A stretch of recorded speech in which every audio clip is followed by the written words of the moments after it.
Isso é importante chamar a atenção, é para a gente perceber a responsabilidade que nós temos, enquanto cidadãos, de estarmos elegendo os nossos representantes que vão estar criando as leis, que vão estar aprovando as leis, porque as leis elas vão estar refletindo, né? Elas vão ter uma repercussão no nosso dia a dia, né? Vão ter um reflexo no nosso dia a dia, e elas vão estar, evidentemente, comprometidas e direcionadas, né? A corresponder aos interesses do poder constituído naquele momento. Deu para vocês perceberem, né? Que no momento em que o Brasil viveu momentos de abertura política, né? Nós tivemos legislações mais flexíveis, mais democráticas, que garantiu autonomia ao trabalho da escola, autonomia às universidades, autonomia, né?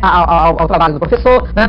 Deu a liberdade de expressão através, né, das filiações partidárias, das organizações sindicais, né, das uniões, das organizações estudantis. Então, toda vez que o Brasil viveu um momento de abertura política, né, essa abertura política, ela teve um reflexo nas legislações e nas políticas que foram implantadas naquele momento. Em contrapartida, toda vez que o Brasil viveu, né, um momento de ditadura, momento de repressão, momento de fechamento, né, político, o que acabou acontecendo? A gente viu isso também, né, esse reflexo também esteve presente nas legislações. Ou seja, o poder constituído vai estar criando leis, vai estar estabelecendo políticas públicas. As políticas públicas, né, é uma ação, né, do poder público, né, e o poder público é exercido pelo governo, que foi democraticamente eleito e que está constituído. Então, a gente percebeu que são esses interesses que vão estar sendo transformados em leis, em normas, em políticas. Por isso que é importante nós, enquanto educadores, né, termos esse papel, né, de conscientização, de ponderação, não só para as nossas vidas, como também para aquelas pessoas que estão próximas de nós, porque, afinal de contas, o educador, né, ele contribui nessa formação de opinião, ou principalmente dos nossos alunos. Né. Essa educação reflexiva, crítica, né, para formar um cidadão participativo, né, esse é a principal função da escola, a função social da escola, e é exatamente também a função social do professor. Então é importante a gente perceber e fazer esse link, né? O poder político constituído, os interesses políticos, os interesses econômicos vão estar sendo transformados em leis e políticas, né, de acordo com o governo constituído. E o governo que é constituído é o governo democraticamente eleito e passa exatamente pelas eleições que nós vamos aí as urnas realizar. Então é importante a gente estar trabalhando isso com os nossos parentes, amigos, né, nos nossos círculos de militância, junto aos nossos alunos, para deixar isso bem claro. Então vamos hoje nos debruçar na Lei de Diretrizes e Bases da Educação Nacional 9394/96, uma LDB que também propiciou, né, o debate. Nós vimos que na época da ditadura, né, foram aprovadas três leis, né, e nenhuma dessas três leis houve participação, porque vivíamos um momento de ditadura. A Lei 5.540, né, que reformou o ensino superior, depois a 5.692, que reformou o primeiro e segundo grau, e depois a 7.044. Foram três leis de reforma, né, aprovadas no período da ditadura, e foram leis feitas dentro do gabinete, uma vez que era uma ditadura implantada, não se havia o interesse em se promover o debate e a discussão com as bases, né, com os profissionais e com os usuários da educação. Então foram três leis aprovadas, feitas dentro dos gabinetes, e aprovadas sem nenhuma participação, sem se houvesse nenhum tipo de promoção de debate, de discussão nacional. Né. Já a primeira LDB, a 4.024, foi aprovada em 1971, vocês já lembram que nós discutimos aqui, foi um grande período, foram mais de 10 anos, né, de discussão. A Constituição Federal de 46 foi a Constituição que sinalizou para a necessidade que fosse criada, né, uma lei, foi a primeira Constituição Federal, foi a Constituição de 46, a Constituição de 46 foi a primeira Constituição Federal que sinalizou a necessidade de ter uma lei específica para tratar da educação. Né. As Constituições anteriores à de 46 não sinalizaram essa necessidade, mas a Constituição de 1946, né, ela sinalizou também, era um período, né, de abertura política, né, onde se buscava se viver e implantar no Brasil os ideais republicanos, então, e também, né, a própria democracia. Então a Constituição de 46, ela vai finalizar, né, a primeira Constituição Federal, né, no Brasil, que vai finalizar a necessidade de ter uma lei específica sobre a educação, uma lei que viesse dar diretrizes e bases para a educação nacional. E a primeira LDB foi a Lei 4.024, aprovada em 61, que teve vida curta, né, porque em 64 aconteceu o golpe militar, e aí, lógico, ela passou pelas reformas da época da ditadura, pelas três leis de reforma. Mas foi muito tempo em que isso suscitou um debate, um amplo debate nacional, com grande mobilização, grande participação, só que acabou tendo uma vida curta, porque a discussão começou em 46, né, logo depois que a Constituição de 46 foi aprovada, e sinalizou para a necessidade de se ter no Brasil uma lei específica sobre a educação. Então, logo após a aprovação da Constituição de 46, começa o debate nacional, e aí esse debate se arrastou ali até 1961, foi quando finalmente a lei foi aprovada. A gente discutiu aí quais foram os embates, quais foram as forças oponentes, né, dentro do Congresso, a gente viu tudo isso aí nas nossas aulas, e a gente viu o que acaba acontecendo. Ela é aprovada em 61 e acaba tendo uma vida muito curta, porque ela sobreviveu somente de 61 a 64, quando houve o golpe militar. E aí no golpe militar, os militares fazem três leis de reforma, reformando, né, toda a LDB 4.024, colocando, evidentemente, de acordo com os interesses centralizadores, ditatoriais, autoritários do governo militar. Né. Aí sim, agora, a partir de 85, nós começamos a viver o período, né, que nós chamamos de redemocratização do Brasil, após a ditadura militar, e aí então nasce a Constituição de 88, a chamada Constituição Cidadã, que mais uma vez também vai reforçar a necessidade de uma lei específica sobre a educação. Então é bom chamar a atenção que a Lei 9394 de 96, ela é a segunda LDB do nosso país. A primeira foi a 4.024 de 61, né, que foi aprovada na ocasião da democratização do Brasil, no período da República Populista, né, chamada República Populista. E a segunda LDB é a que está em vigor, a 9394 de 96, que foi aprovada nesse período de redemocratização, quando também, né, como na República Populista, havia a abertura política, a participação da sociedade, né, dos órgãos que militam na educação, profissionais, usuários e tudo mais, correto? E aí o que falei, tá bom, professor, mas a Lei 5.692 não foi uma LDB? Não foi. Né, já a letra aqui para vocês, para chamar a atenção mais uma vez. A Lei 5.692, né, de 71. A Lei 5.540, que reformou o ensino superior. Né? A Lei 10.044 não foram leis, elas não são chamadas, denominadas leis de diretriz de base da educação nacional. Elas são chamadas leis de reforma. Né? Elas foram feitas para reformar o que se tinha para 2024, evidentemente ajustando e adequando aos interesses centralizadores, né, enfim, e políticos da ditadura militar. Então, a segunda LDB está em vigor, é a nova estrela do 496, que nós vamos começar a detalhar, a estudar um pouco mais profundo no nosso encontro de hoje, ok? Então, vamos lá. Então, aula 7, a política educacional brasileira nos anos 90, o neoliberalismo e suas implicações na educação no cenário internacional e brasileiro. Então, evidentemente, a LDB foi aprovada em 96, né? Então, a gente está vendo aqui, estamos antecedendo aqui, vamos ver a política educacional que teve pelos anos 90, que evidentemente tinha todo interesse, né, em atender, né, ao neoliberalismo, como nós já estudamos lá também, que é o neoliberalismo, né, esse modelo de capitalista que veio, tocou, né, ao estado de bem-estar social e como é que isso veio então repercutir no nosso país. Então, é preciso que a gente entenda, né, que a política educacional brasileira dos anos 90, ela foi implementada através de um conjunto articulado de reformas, tá? Então, ó, durante todos os anos 90, nós temos aí políticas, um conjunto de normas, né, que foi articulado com orientação do Banco Mundial. E por que essa orientação do Banco Mundial para que essas reformas, né, para que essas novas legislações nascessem no Brasil? O Brasil, como um país que dependia do crédito do Banco Mundial, ele evidentemente tinha interesse em atender, né, as reivindicações feitas pelo Banco Mundial. Então, por conta disso, né, o Banco Mundial também, para que ele pudesse continuar emprestando e refinanciando, né, a dívida e continuando a emprestar dinheiro para os países dependentes, o Brasil era um desses países dependentes desses empréstimos do Banco Mundial, o Banco Mundial começou a impor algumas condições para que esse crédito continuasse sendo concedido. Ou seja, havia por parte do Banco Mundial o interesse dos países que dependiam de empréstimos, né, e de refinanciamento das suas dívidas, né, havia por parte do Banco Mundial o interesse de eles devessem atender à política do Banco Mundial. Então, todos os países, e aí está incluído o Brasil, que dependiam do crédito e do refinanciamento das suas dívidas junto ao Banco Mundial, a partir dos anos 90, começaram a ter que atentar para aquilo que o Banco Mundial estabelecia. E as políticas que o Banco Mundial estabelecia, o Banco Mundial queria ver que os países estavam, de uma certa forma, implementando políticas que pudessem dar garantia de pagar aquilo que eles estavam emprestando. Então, por isso o Banco Mundial começou a indicar, de uma certa forma, impor, porque se os países não seguissem a cartilha do Banco Mundial, não ganhavam mais empréstimos e também teriam dificuldade em refinanciar suas dívidas. Então o Banco Mundial, né, fez isso com o Brasil, com outros países dependentes, né, do crédito e do refinanciamento. Então ele vai começar a colocar algumas imposições, quer dizer, colocar como sugestões. Mas na realidade, né, nós sabemos que não são sugestões. Olha, nós desejamos, né, para emprestarmos dinheiro aos países, nós precisamos, o Banco Mundial estabeleceu uma política. E aí, evidentemente, para o bom leitor, para o bom entendedor, né, ou segue a cartilha ou então você fica fora. E aí o Brasil, né, como os outros países, entenderam e começaram então a realizar essa cartilha do Banco Mundial, que falava na questão da racionalização dos recursos, privatização, né? Tudo isso eram recomendações, né? E também, né, um projeto de educação que viesse, de uma certa forma, a dar profissionalização e condições de produção, né, a trabalhadores, para que eles pudessem também tirar renda, né? Então, a visão da educação, né, que o Banco Mundial tinha, é também uma visão dentro do contexto neoliberal, né? É colocar o homem para produzir, é colocar o homem para que ele pudesse trabalhar, para que pudesse aumentar a sua renda, para poder consumir. Então, é um interesse do mercado, não é isso? Então, não é uma educação pensada no homem, na sua formação humana, no desenvolvimento das suas potencialidades, mas é uma educação voltada para os interesses, né, do mercado, para os interesses econômicos. E o Banco Mundial, então, começa a estabelecer isso, né? Onde, de uma certa forma, a formação técnica, né, ela é altamente recomendada pelas políticas do Banco Mundial. Então, começam, ou seja, essas políticas começam a ser sugeridas, né, dentro do Banco Mundial, mas na realidade, os países, né, tinham que acabar, né, que desejassem continuar tendo os seus créditos e o refinanciamento das suas dívidas, de uma certa forma, tinham que acabar rezando ali naquela cartilha, correto? A ideologia neoliberal, apresentada como única via para enfrentar a crise nacional, né, isso aí foi a primeira aula que nós tivemos, quando os neoliberais, ou seja, esse novo modelo capitalista que surgiu, né, nos anos 70, eles estavam contrapondo ao modelo capitalista do Estado do bem-estar social, né, e a gente estudou isso. O bem-estar social era um Estado mais próximo, né, com mais investimento nos direitos sociais, né, um Estado mais próximo para fazer as regulações, para estabelecer as normas, e exatamente o neoliberalismo, ele vai contrapor, ele acha que o Estado tem que ser o Estado mínimo, o Estado, ou seja, cuidar só de algumas coisas e privatizar o máximo possível, porque, né, em cima da tônica que a coisa pública não funciona bem. Então, esse modelo neoliberal, a ideologia neoliberal, ela foi apresentada como uma solução para resolver o problema, né, do Estado, que estava de uma certa forma muito inchado, mas não pela competência, mas é inchado exatamente porque das políticas mal elaboradas, né, e as coisas que realmente, a coisa pública mal gerida, né. Então a ideologia neoliberal, apresentada como única via para enfrentar a crise nacional, foi ganhando credibilidade gradativamente junto às elites, né? Então, ou seja, as elites dominantes começam a realmente a se apaixonar e, de uma certa forma, se aproximarem das ideias neoliberalistas. Então, as elites brasileiras tornou-se hegemônica, ou seja, ela passou a ser, né, a única via, como se fosse algo que não se tinha como fugir exatamente durante o governo do Fernando Henrique Cardoso, tá?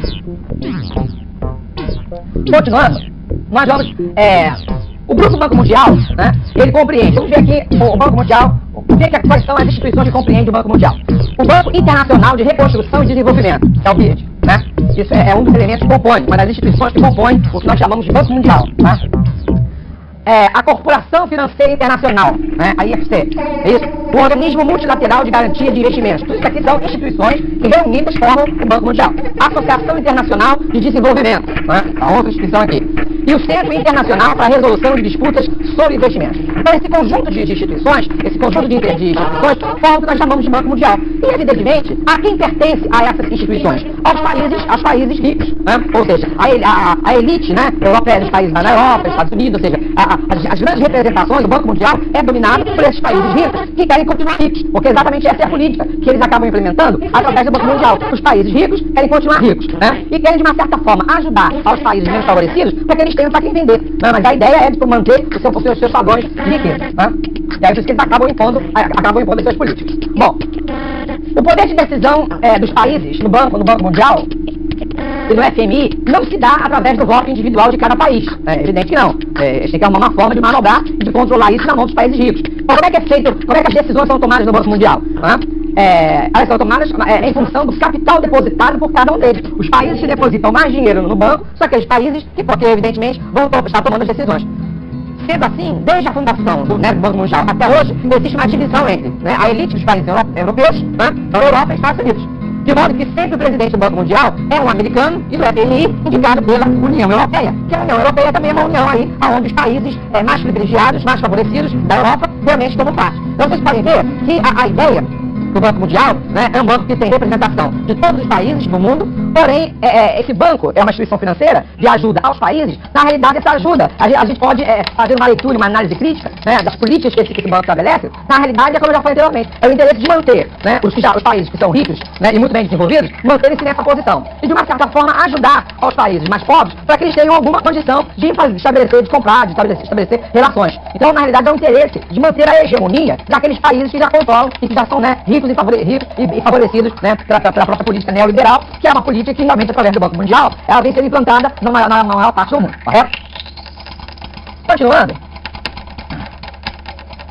o financiamento, então, ou seja, o financiamento não é o único, nem o mais importante papel desempenhado pelo banco no setor social. Né? Ou seja, então o Banco Mundial, ele não só financia, ou seja, empresta dinheiro, né? Mas existem outras ações de caráter estratégico que vem desempenhando no processo de reestruturação neoliberal dos países dependentes. Olha aqui, ó, né? O processo de reestruturação neoliberal dos países dependentes. Então, ou seja, o que quer dizer isso aqui? É o interesse dos países ricos que dominam, né? E que têm o poder de decisão do Banco Mundial em implantar a política neoliberal nos países que são dependentes. Então, foi aquilo que eu já falei anteriormente, né? Eles fazem sugestões de políticas para serem implementadas nos países, mas na realidade essas sugestões, elas são imposições, né? Ou seja, ou os países que precisam, né, assumem, né, assinam um protocolo, né, para poder acatar e desenvolver isso em seu território, ou então não vão ter aquilo que eles precisam, que no caso, no fundo, na realidade, o que precisa é do empréstimo do financiamento. Então, ou seja, hoje o Banco Mundial, ele tem, né, o dinheiro para emprestar, mas tem também ali, digamos assim, né, o centro político, ou seja, as políticas que eles estabelecem, né? E aí, de uma certa forma, uma coisa vincula a outra. Na realidade, o que eles desejam é assegurar que os países que são dependentes, né, né, dos seus recursos, do seu financiamento, possam estar implantando a política neoliberal, correto? Bom, e por que a gente está falando de tudo isso aqui antes de começar a falar da LDB? Que é para você poder entender por que algumas questões na LDB foram incorporadas no seu texto. Porque a LDB, quando foi aprovada em 1996, né, a gente vai começar a falar alguma coisa hoje com mais profundidade na próxima aula, a LDB em 96, quando foi aprovada, ou seja, você vai ver várias partes do texto da LDB que exatamente foram aprovadas para corresponder a esses interesses políticos e econômicos do Banco Mundial, ou seja, essa influência externa, né, que vinha do Banco Mundial para o Brasil, que é um dos países dependentes. Então, continuando aqui, a crise do endividamento, vivida pelos países da América Latina, entre eles o Brasil, né, a partir dos anos 80, possibilitou uma maior interferência do banco na política interna desses países, né? Então, durante os anos 80, foi constatado um grande endividamento de países, principalmente na América Latina, Brasil, Argentina, México, né? Então, o que acabou acontecendo? Esse endividamento, né? Qual é o reflexo que isso tem? A necessidade de pegar mais dinheiro emprestado e de refinanciar o que já está devendo. Então, evidentemente, né, quem vai emprestar dinheiro e vai refinanciar, né, e no caso, o Banco Mundial, nesse momento, cria esse centro político, né, onde vai sugerir políticas para serem estabelecidas nesses países dependentes, que na realidade o objetivo aí é assegurar que os países dependentes vão implantar as políticas neoliberais, porque o que esses países querem, de fato, os que têm o poder de decisão do Banco Mundial, é impor a política neoliberal em todo o mundo, né? Para aqueles que dependem deles, eles podem então acabar, de uma certa forma, tendo uma influência maior dentro dessa política interna, como foi o caso do Brasil. E por isso que nós vamos ver no texto da LDB, de 96, né, políticas ali sendo estabelecidas, né, exatamente para corresponder a esse interesse do Banco Mundial, né, de uma educação mais rápida, de uma educação técnica, né, de uma educação mais racionalizada, né, enfim, algo que venha garantir desenvolvimento, mas de acordo com o interesse do mercado, com o interesse econômico. Nessa perspectiva, o Banco Mundial, no final dos anos 80, formula um conjunto de reformas a serem aplicadas nos países endividados, para atender às necessidades de expansão do capital internacional. Né? Então, esse centro político agora, né, do Banco Mundial, vai pensar em medidas, em propor medidas, em dar sugestões de medidas. Quer dizer, eles colocam como proposições, eles colocam como sugestões, mas na realidade, leia-se que, né, ou os países que estão endividados, que precisam, ou eles acatam, porque tem protocolo de intenções, ou eles assinam esse protocolo de intenções, então não é uma sugestão, são imposições que são colocadas mesmo, né? Embora esses países pudessem, no primeiro momento, enfrentar recessão e aumento da pobreza, só assim, afirmava o banco, seria possível retomar no futuro próximo o crescimento econômico, enfim, o desenvolvimento sustentável. Então, dentro desse pacote de medidas, né, que eles estavam propondo, em princípio, eram algumas medidas muito duras, né? Nós vivemos no Brasil, né, nos anos, final dos anos 80, início dos anos 90, né, nós vivemos assim, medidas econômicas muito drásticas. Foram vários planos financeiros implementados pelo governo federal, várias políticas, né, recessão. Então, ou seja, as orientações, né, as proposições, na realidade eram ordens, vamos assim dizer, né, dadas pelo Banco Central, para que os países endividados, entre eles o Brasil, pudessem adotar no seu território, acabaram provocando, de uma certa forma, aumento da pobreza, recessão, né, dificuldade para crédito, e isso a gente viveu no Brasil, no final dos anos 80, e também nos anos 90, correto? Isso tudo é fruto das políticas que estavam sendo implementadas no Brasil em atendimento às políticas que estavam sendo, de uma certa forma, impostas pelo Banco Mundial. Então, nós vemos aqui a coisa cresce, mesmo que viesse algum aumento de pobreza, né, mas que depois atendia o desenvolvimento. Então, vejamos bem, essas reformas ficaram conhecidas como Consenso de Washington, né, porque foram deliberadas, né, em Washington, nos Estados Unidos, e defendiam. O que era defendido nessas reformas, ou seja, né, o que estaria sendo, de uma certa forma, sendo colocado para ser implementado nos países? Equilíbrio orçamentário mediante a redução dos gastos públicos. O que significa redução de gastos públicos? Aqui, quando o Banco Mundial propõe, né, redução dos gastos públicos, na realidade, o que está colocando? Né, diminuição com os gastos, com os direitos sociais. Investir menos, né, na área social. Não é isso? Então, ou seja, exatamente, aí você vai lembrar lá na nossa primeira aula, quando eu falei, né, do neoliberalismo em oposição, nascendo, né, lá nos anos 70, em oposição ao Estado de Bem-Estar Social, eles querem exatamente isso, que o Estado seja um Estado mínimo, privatize o máximo que puder, com a tônica que aquilo que é público não funciona direito, que aquilo que é público não funciona bem. E aí, privatizando, evidentemente, né, a elite financeira, a elite dominante, é que tem condições de fazer seus negócios, né, de tomar conta dos negócios. E aí, evidentemente, enriquecerem mais ainda. Então, quando eu falo diminuição com gasto público, é o quê? É diminuir os investimentos na área social, que é uma tônica do neoliberalismo. Abertura comercial, olha, evidente que eles têm um grande interesse na abertura comercial para que possa, para que o Brasil possa importar cada vez mais, né, produtos internacionais. Liberalização financeira, né? Ou seja, para que o Estado não se interfira muito nas transações financeiras, exatamente dando liberdade a quem já tem uma situação financeira boa, a enriquecer cada vez mais. Desregulamentação dos mercados internos, né? E olha só, o que você entende aqui por desregular os mercados internos? É o Estado mínimo, né? É aquilo que nós também falamos de uma característica do neoliberalismo. Diminuição dos gastos na área social e o afastamento do Estado das relações de mercado. Ou seja, deixar as livres negociações do Estado se envolver o mínimo possível. Né? Não criar regras, não criar normas, deixar que patrões e empregados se entendam, deixar que compradores, consumidores e comerciantes se entendam, como se isso acontecesse assim, de uma maneira muito natural. Segundo a corrente neoliberal, eles pensam assim, né? A lei de mercado vai fazer que a livre negociação, que a livre competição possa dar certo. E aí é o questionamento que eu procuro fazer nas nossas aulas, para que você possa refletir, né? Existe livre negociação, existe possibilidades oportunas, né, de negociações entre empregado e patrão, entre quem consome e quem compra. A gente vê aí muitas das vezes, né, a organização de comerciantes que comercializam o mesmo produto, que se organizam em cartéis, e aí o consumidor ele fica sem opção. Então, evidentemente, que a ideia de afastar o Estado, né, é a ideia de deixar a coisa à vontade para que, né, é a lei do verso, né, para que possa continuar tudo bem, na realidade. Porque quando o Estado está próximo, né, como era a tônica no Estado de Bem-Estar Social, o Estado próximo, ele vai regular, olha, assim pode, assim não pode, isso não pode, vai dizer, né, vai estar estabelecendo as normas, vai acontecer, né, o mercado, as transações potenciais vão acontecer, mas só que o Estado vai estar perto para estar criando normas e vai estar estabelecendo. Agora, quando, conforme a proposta neoliberal, com o afastamento do Estado, deixar isso à vontade, é realmente deixar na mão, né, nas mãos dos mais favorecidos, quando ele está estabelecendo ali as suas vontades, impondo as suas vontades e continuar realmente se dando bem, como é aí a famosa lei do Gerson, né? É importante ele entender bem, correto? Então, desregulamentação dos mercados internos, isso eu acabei de falar. E privatização das empresas e dos serviços públicos. Como eu falei, quem é que tem condições de privatizar, quem é que tem condições, tem dinheiro, tem o capital, né, para poder comprar do poder público as suas empresas estatais, né, como aconteceu no governo Fernando Henrique. Quantas estatais foram privatizadas, só quem podia comprar era quem já tinha capital. Então tudo isso ele já acaba percebendo que são políticas para manter a hegemonia, manter o controle e o domínio de quem já está, né, bem sucedido, de quem já está realmente em condições mais favorecidas. E com isso, aqueles que estão em condições menos favorecidas ficam impossibilitados de conseguir melhores condições, né? Porque as políticas só vêm a favorecer para deixar permanecer quem já está numa situação privilegiada financeiramente. Aqueles que querem, né, melhores condições acabam ficando prejudicados. Então, nós vimos aí esse conjunto de medidas que, de uma certa forma, o Banco Mundial, né, começou a acompanhar a implementação nos países que estavam dependentes, né, na sua dependência financeira. Continuando, embora esses países pudessem, e aqui eu repeti mais uma vez, né, porque essa é exatamente a ponta. Embora esses países pudessem, no primeiro momento, enfrentar a recessão e aumento da pobreza, mas o banco afirmava o seguinte, ó, né, vale a pena sofrer a recessão, vale a pena o aumento da pobreza, porque no futuro bem próximo vai acontecer o desenvolvimento que eles chamam de desenvolvimento sustentável, né? E a gente sabe que, por exemplo, nós conhecemos e chamamos de desenvolvimento sustentável outra coisa muito diferente que essa, correto?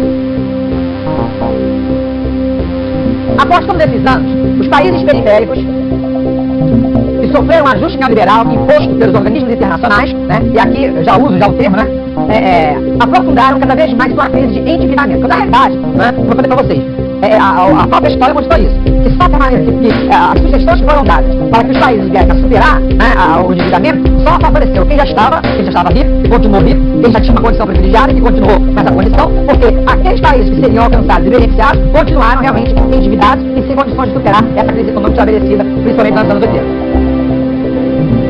A reestruturação dos países periféricos, embasadas nas políticas do Banco Mundial e do FMI, resultou no fim do desenvolvimento autônomo e na forte desestabilização. Por que é o fim do desenvolvimento autônomo? Porque quando você fala no desenvolvimento autônomo, você está falando em que cada país possa estar refletindo, analisando, né, na sua sociedade, o que pode ser feito para criar o desenvolvimento. Então, ou seja, o desenvolvimento do país só pode ocorrer por políticas, né, impostas por organismos internacionais por questões de dependência financeira, né?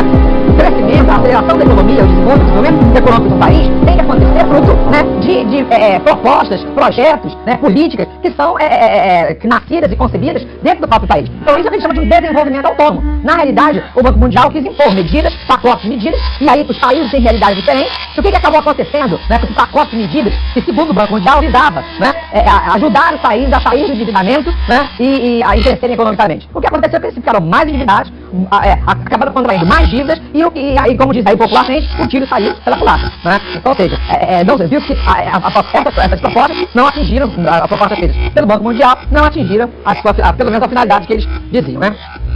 E aí, o desenvolvimento autônomo e na forte desestabilização da estrutura interna desses países, né? Aí, ó, fica agora, que passaram a apresentar índice elevado de desemprego, miséria e violência. Isso aí nós vimos, né, e constatamos essa realidade no nosso país.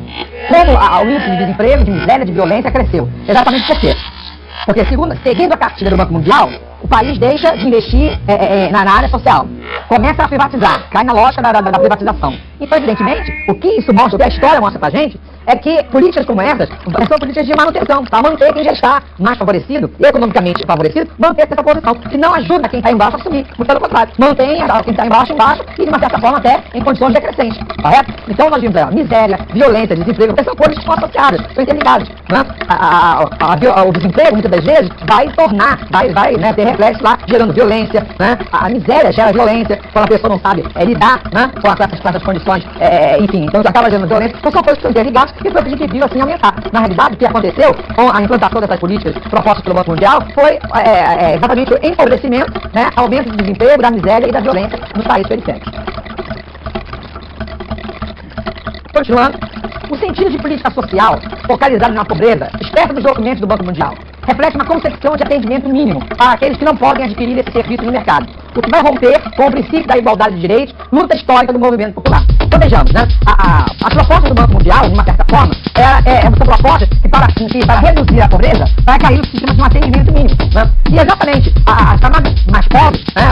As camadas populares, é que precisam realmente do investimento na área social, né? Quem é que precisa, de fato, de uma educação pública de qualidade, de uma saúde pública de qualidade, né? Quem precisa disso são exatamente os menos favorecidos, correto? Então, se você tem tudo isso privatizado e o Estado afastado, né, dessas regulamentações, da criação dessas normas, os menos favorecidos, né, é o atendimento mínimo, de fato, vai estar sendo direcionado para os menos favorecidos. O que é totalmente contrário do que é proposto pelo movimento popular, onde os movimentos populares, eles mais propõem mais investimentos na educação, mais investimentos na saúde, exatamente para garantir, né, esses direitos sociais, e quem depende mais desses direitos sociais são exatamente aqueles que são menos favorecidos, e a partir daí sim tem alguma chance de ascensão, crescimento. Continuando. Nesse sentido, a educação, como política social, focalizada, tem lugar de destaque nas propostas do Banco Mundial para a década de 90, para atender, ou seja, a essa educação racionalizada, não é essa educação como direito social para favorecer o crescimento menos favorecido, né? Na concepção do Banco Mundial, a proposta que eles vão estar dando para a educação são propostas exatamente dessa educação racionalizada, dessa educação customizada, né? Mais barata, mais rápida, né? Para gerar emprego, mão de obra barata, né? A reforma da educação instituída para priorizar a educação inicial em detrimento dos demais níveis, quer dizer, a própria proposta de educação, né, vai priorizar a educação inicial, ou seja, dá a educação elementar, dá a educação básica para todos, e aí forma uma mão de obra barata para ser lançada no mercado de trabalho e explorada por aqueles que, né, fazem parte da elite dominante, não é isso? Então, essa é a tônica, a proposta, né, do Banco Mundial para a educação dos países que são seus dependentes. Uma educação rápida, uma educação profissionalizante, ou seja, formar uma mão de obra barata, ensinar somente aquilo que é preciso, para que você possa formar uma mão de obra barata para ser depois utilizada, né, por eles mesmos. Então, dar uma educação inicial em detrimento dos demais níveis de ensino é um bom exemplo do papel que desempenhamos nessa nova ordem mundial, né? As condicionalidades impostas pelos organismos internacionais têm nos conduzido a um processo de recolonização, né? Isso aí é um termo que nós utilizamos, né? O que é uma recolonização? É tornar o Brasil colônia de novo, né? Só acabar, ao invés de colônia de Portugal, fazer o Brasil colônia do Banco Mundial. Então, ou seja, se nós perdemos a autonomia, né, de estudarmos, né, uma forma de acordo com as nossas necessidades, com a nossa realidade de crescer, então, né, a gente acaba vendo colônia de novo, e agora colônia do Banco Mundial. Essa é uma luta que a sociedade tem travado, né, exatamente para que o nosso país, para que o Brasil busque, né, nós somos totalmente favoráveis e queremos que aconteça, né, a aceleração da economia, o crescimento, o desenvolvimento, evidentemente, tudo isso com desenvolvimento sustentável, mas o Brasil tem condições de criar, né, de fazer nascer, fruto das suas próprias concepções, da sua realidade, as políticas necessárias para esse crescimento, sem precisar de uma interferência externa. Porque senão, é o que diz aí o texto, a gente acaba caindo na recolonização, voltando a ser colônia novamente, só que agora ao invés de Portugal, do Banco Mundial. Caracterizado pelo fim de desenvolvimento autônomo, independência científica e tecnológica, né? Então, ou seja, a recolonização acaba tirando a possibilidade desse desenvolvimento autônomo e criando uma dependência científica e tecnológica. Seguindo. Educação para o Banco Mundial. Então, a minha atenção aqui nessa tela agora. A educação da nova proposta do banco está vinculada ao mercado de trabalho. Já citei para vocês, né? Do mercado de trabalho segmentado, ou seja, ao invés de você formar um profissional que tenha amplo domínio do que faz, mas que ele tenha, né, um conhecimento específico só de uma determinada área, tá? Porque aí vai ser um profissional mais barato, não é isso? Vai ser uma mão de obra mais barata, porque não é um profissional que tem um amplo conhecimento do que faz, ele tem um conhecimento detalhado. Por exemplo, eu sempre gosto de usar esse exemplo, não sei se eu já usei aqui com vocês. Uma pessoa que sabe fazer um casaco, tá? Só para você fazer um casaco, ela sabe cortar, ela sabe pregar os botões, sabe fazer as bainhas, ela entende tudo para poder fazer o casaco. Só se puder entender essa lógica do trabalho fragmentado. Para o Banco Mundial, não interessa uma pessoa que saiba fazer um casaco. Ele quer uma pessoa que saiba cortar, outra que saiba costurar, outra que saiba pregar o botão, porque esse trabalho fragmentado e fracionado, ele vai dar o quê? Ele vai gerar mão de obra barata. E os profissionais, de uma certa forma, combinam com uma condição de competência bem inferior. Porque uma coisa é você tratar com um profissional que tem amplo conhecimento daquilo que ele faz. Outra coisa é você ter um conhecimento restrito, né? Como é que uma pessoa que só sabe cortar vai fazer um casaco? Como é que uma pessoa que só sabe pregar o botão vai fazer um casaco? Então isso continua, de uma certa forma, favorecendo as políticas dominantes, correto? Se por um lado, ainda encontramos o mercado moderno urbano com empregos protegidos, por outro encontramos o mercado tradicional, informal, sem proteção trabalhista, onde atua a maior parte da população economicamente ativa. Sendo assim, não há lugar para o desenvolvimento autônomo de todos os países, nem para a inclusão de todos os indivíduos. É a isso que o banco chama de equidade. Na verdade, uma distribuição desigual, né? Então, como falar, né, de igualdade, né, numa perspectiva como essa, onde você tem, né, principalmente no Brasil, nós temos ainda uma grande parte dos trabalhadores que trabalham totalmente sem nenhuma garantia trabalhista, né, trabalham muitas vezes em trabalhos informais. Então, como você garantir o que o banco, né, chama de equidade, na realidade você tem uma vasta desigualdade. E uma das coisas que eu já ouvi, que eu gostei muito, né, é que é uma grande injustiça você tratar desiguais com igualdade. né? É uma grande, porque o que acaba acontecendo? Os dois rivais não podem ser tratados, né? Porque você tem aquele, né? Sobre política financeira. Você tem aquele como economicamente favorecido e menos favorecido. Pode se tratar com políticas iguais, né? Se você trata com igualdade, você não vai reforçar o quê? Reforçar a desigualdade. Na realidade, é isso que muitas vezes acaba se traduzindo as políticas neoliberais. Prosseguindo. Portanto, na ótica do banco, como a maioria da população está inserida no mercado tradicional, não há motivo nem necessidade para uma educação de longa duração e custos elevados. Por isso, o Estado deve priorizar o ensino fundamental. Então, nessa lógica, né, que a maioria da população está inserida no mercado tradicional, o que não é verdade, na realidade, a maioria está inserida numa mão de obra não formalizada, então não precisa de uma educação de longa duração. Então é o quê? É dar realmente uma educação mínima. Eu falei pra você, a política, a proposta é de reduzir custos. Então dá uma educação básica, dá um ensino fundamental e tá muito bom, né, para começar a trabalhar, para começar a produzir e na realidade o interesse é ter uma mão de obra barata no mercado. Por isso, cada prioridade do ensino fundamental também segmentado, ou seja, o nível de ensino desvinculado do outro, para que a maior parte da população possa, o mais rápido possível, se dirigir ao mercado de trabalho tradicional e, portanto, não aspirar os empregos do setor moderno, né? Então, manter aí a divisão de classes, correto? Todas essas separações. As reformas educacionais indicadas pelo Banco Mundial apresentaram basicamente dois eixos. Voltar para uma educação racional, como para vocês, racionalidade e eficiência, uma educação rápida, levar para o mercado de trabalho, levar uma mão de obra barata, com a finalidade de reduzir custos, o que implica na divisão de responsabilidade entre o Estado e a sociedade. Né? É desse ponto de vista que a defesa da descentralização deve ser entendida. Tanto a descentralização que induz a privatização do ensino, quanto a descentralização que promove a municipalização da educação primária, como forma de tirar a responsabilidade do Estado por esse nível de ensino. Então, quando se fala em estabelecer essas parcerias, né, na realidade, é preciso fazer uma análise crítica disso. Né? Porque, por essa lógica, tem a privatização, né, que é exatamente passar para a modalidade privada aquilo que é o público, e o poder público não está conseguindo fazer bem, que já é uma coisa, e depois uma nova parceria que nasceu aí, é a questão da municipalização. E o Estado passa para os municípios, né, ou seja, a responsabilidade da educação inicial com os 5 primeiros anos do ensino fundamental. Só que, na realidade, existem municípios, né, e nem todos os municípios, principalmente quando essa política foi imediatamente proposta, vários municípios no Brasil não tinham condições de assumir, né, 5 anos de escolaridade. Existiam municípios do interior, né, de estados nordestinos que não tinham essa condição. Então, na realidade, ou seja, é uma descentralização, eles falam descentralização, e a descentralização é uma palavra que os movimentos populares gostam muito, mas tem que ter cuidado, porque é uma descentralização sem responsabilidade. Né? Uma descentralização para privatizar e para municipalizar sem saber se o município pode, de fato, assumir a responsabilidade, é uma descentralização irresponsável, que nós temos que ter, não podemos concordar com isso. Certo? Bom, prosseguindo.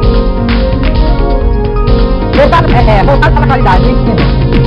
Em função do diagnóstico apresentado pelo banco acerca dos principais problemas da educação. Para ele, na América Latina, os problemas estão relacionados ao acesso e permanência, como se diz, né, dos alunos na escola. Crescimento acelerado da demanda de educação secundária e superior, a alfabetização de adultos e aprofundamento da distância entre os países, né, que fazem parte da América Latina, Caribe, né, que compõem aqui a OCDE. Bom, gente, mas deixa eu falar uma coisa para vocês aqui, precisa entender. Essa questão do acesso, né, durante algum tempo, né, e durante o governo FHC, o ministro da Educação, Fernando Henrique Cardoso, o ministro da Educação, Paulo Renato, foi estabelecido no país, no Brasil, uma política de abrir escolas, né, abrir salas de aula, né, melhor dizendo, abrir salas de aula. Então era possível abrir salas de aula em galpões, em igrejas, em comunidades religiosas, enfim, havia uma possibilidade a ideia era colocar crianças para estudar. Evidentemente, o interesse aí era mostrar o aumento do número de matrículas para satisfazer os interesses das questões externas. Mas o que adianta você colocar aluno na sala de aula que sem condições estruturais, sem professores de qualidade para que aquela criança fique estudando? Então, são políticas que querem dar resultados imediatos, né, mas que na realidade não vão funcionar. Essa questão do acesso foi uma. O que adiantou? Colocou tanta criança para estudar, isso aconteceu durante os anos 90, né? Então, quando recebeu um slogan muito bonito, toda criança na escola, na época foi chamado assim, e aí começou a se matricular aluno, abrir sala de aula de igreja, abrir sala de aula em associações de moradores, e as pessoas na época, né, não souberam ter uma visão um pouco crítica, afastada disso, né, porque a essência parece ser muito interessante, mas a gente acaba não se preocupando com o desdobramento. Então, o que aconteceu? O que a estatística mostrou pra gente, né, a realidade, o que a história mostrou pra gente? Que dessa base que se aumentou a base da pirâmide. Então, tivemos aqui um exemplo, né? 100 crianças matriculadas no primeiro ano do ensino fundamental, na primeira série, como era chamada antigamente. Então, aumentou, ampliou aquele acesso. Aí depois fez um estudo, né? Quantas dessas 100 crianças que entraram, estou pegando o número 100 como exemplo. Essas 100 crianças que entraram aqui na primeira série do fundamental, quantas chegaram aqui? Tem havendo um afunilamento. Quantas chegaram aqui, né, no topo da pirâmide? E, incrível que pareça, o que mostrou pra gente? Que de 100 crianças matriculadas na primeira série, de 100 crianças, somente 8 chegavam, após 8 anos, né, na oitava série. Então, o que aconteceu com todas as outras? Exclusão, saída da escola, repetência, evasão, reprovação. Tudo isso fruto de uma política imediatista para atender a uma pressão internacional, que dá acesso, mas não pensa numa estrutura, não pensa na qualidade. Evidentemente, o que vai acontecer? Você matricula, consegue melhorar os índices estatísticos, mas daqui a 8 anos, vamos ver quem desses 100, o que aconteceu? Quem desses 100 chegou aqui no topo da pirâmide 8 anos depois da oitava série? Desses 100 chegaram 8. Olha a relação, como é que é uma coisa assim absurda. Então a gente precisa, né, adotar políticas, mas que sejam responsáveis, coerentes, pensadas, planejadas, para que ela possa, de fato, dar o resultado positivo e não simplesmente atender a um indicativo internacional, correto?